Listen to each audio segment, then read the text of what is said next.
नमस्कार, आप देख रहे हैं वॉइस ऑफ रिपब्लिक और मैं हूं आपके साथ वैशाली। इटा से इस वक्त की बड़ी खबर सामने आ रही है, जहां समाजवादी पार्टी के सांसद रामजी लाल सुमन के विवादित बयान पर सियासत तेज हो गई है। दो हाथ की चुनौती अब राजनीतिक अखाड़े में आग बनकर फैल रही है। अब इस बयान का कड़ा जवाब दिया जाएगा। अखिल भारतीय क्षत्रिय महासभा 1897 इटा के युवा जिलाध्यक्ष प्रदीप राघव ने दरअसल सांसद रामजी लाल सुमन के हालिया बयान दो हाथ करने को तैयार है जिले की राजनीति में हलचल मचा दी है। इसका जवाब देते हुए क्षत्रिय महासभा के युवा जिलाध्यक्ष प्रदीप राघव ने कहा कि अगर सांसद जी दो हाथ के लिए तैयार हैं तो हम चार हाथ करने को तैयार हैं। समय और स्थान बता दें, हम हर स्थिति का सामना करेंगे। हमारे पूर्वजों के अपमान को बर्दाश्त नहीं किया जाएगा। आइए आपको दिखाते हैं हमारे संवाददाता केशव चौहान के साथ एक्सक्लूसिव बातचीत। इस वक्त हम मौजूद हैं ग्राम पंचायत लहरा सोरखा में, निधौली कला क्षेत्र के अंतर्गत जो पड़ता है। आज हम यहाँ बैठे हुए हैं और हमारे साथ मौजूद हैं अखिल भारतीय क्षत्रिय महासभा युवा के जिलाध्यक्ष। आइए हम बात करते हैं इनसे, जो आगरा में रामजी लाल सुमन द्वारा एक विवादित बयान दोबारा किया गया है उसको लेकर बात करते हैं। अध्यक्ष जी, रामजी लाल सुमन द्वारा एक बयान दिया गया है जो कि सपा सांसद रामजी लाल द्वारा करणी सेना को दी गई चेतावनी कि 19 अप्रैल को पार्टी अध्यक्ष अखिलेश यादव आगरा रैली में आ रहे हैं, तो उन्होंने ये कहा कि दो हाथ हो जाए, तो इस पर क्या कहेंगे आप? नहीं, ऐसा है जो रामजी लाल ने बोला, हम उनकी तो बात इसलिए नहीं कर रहे कि उन्हें हमारे दिमाग से चल रहा है कि उनके मानसिक में कोई दिक्कत है, उन्हें आगरा इलाज के लिए भेजा जाए। और अखिलेश जी से हम कहना चाहेंगे कि उनके रामजी लाल के माध्यम से ना ये बोल के सीधा बोलिए कि हम आगरा आ रहे हैं, तो हम हमारी पूरी सेना समय, तारीख और जगह वो चिन्हित करें, हम वहाँ पहुँचेंगे। और दो हाथ की बात कर रहे हैं, दो हाथ नहीं, हम चार हाथ करने के लिए तैयार हैं। हम अभी तक पीछे नहीं हटे हैं। क्या लगता है आपको, जो रामजी लाल सुमन के बयान है या ये अखिलेश यादव के बयान है? नहीं, ये तो साफ हो गया है, पूरा भारत देख रहा है, हर चैनल पर चल रहा है कि रामजी लाल इतने बयान, कट्टर बयान नहीं दे सकते हैं। ये सीधे अखिलेश के बयान है, क्योंकि सबको पता है कि अखिलेश को हिंदुत्व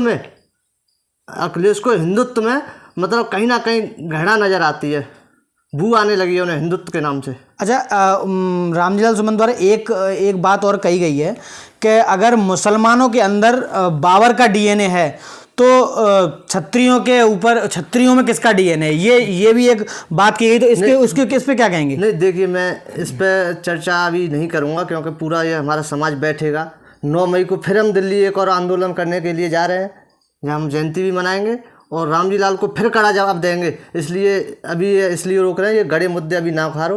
ये हमारी पूरा क्षत्रिय समाज और 36 कौम के बिरादरी बैठ के फिर मंशा करेगी कि इसके लिए क्या उपचार देना चाहिए। अगर ये नहीं मानेंगे तो उनको जैसा जवाब ये चाहते हैं उसी भाषा में हम जवाब। अच्छा, उन्होंने ये भी कहा कि अब तक हमने थल सेना, वायु सेना, जल सेना सुनी है, ये फर्जी करणी सेना कहाँ से आ गई? इसके ऊपर क्या कहेंगे करणी सेना को लेकर? नहीं, करणी सेना के लेकर हम ये कहेंगे, थल सेना, वायु सेना, जल सेना, ये सरकार इन्हें भत्ता देती है, सब सरकार सपोर्ट करती है, लेकिन ये करणी सेना वो सेना है, पूरे भारत में फैली हुई सेना है। 24 राज्यों में हमारी करणी सेना काम कर रही है, ना किसी से भत्ता ले रही है, ना किसी से कोई तनख्वाह ले रही है, निस्वार्थ सेवा कर रही है। जहाँ अधर्म होता है तो धर्म की लड़ाई लड़ने का काम करती है, ना इससे कोई जात से, हर जाति वर्ग के लोग यहाँ पे सपोर्ट कर रहे हैं सेना को, और जहाँ भी अधर्म होगा वहाँ धर्म का काम करती है हमारी सेना।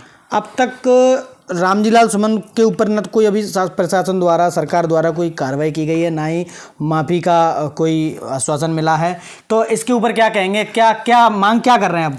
नहीं, मांग ये 12 तारीख को हम लोग वहाँ पहुँचे थे, तो प्रशासन ने हमें मतलब कहा है, मतलब माफ़ी के लिए जैसे भी बोला है, उन्होंने कुछ आश्वासन हमें दिया है। 9 मई तक आश्वासन हमारा पूर्ण नहीं होता है तो 9 मई को हम दिल्ली में देंगे। यहाँ पे उत्तर प्रदेश में इसलिए नहीं देंगे, योगी जी पे विलम्ब लगता है कि ये योगी करा रहे हैं, हम दिल्ली में वहाँ जवाब देंगे, करारा जवाब देंगे।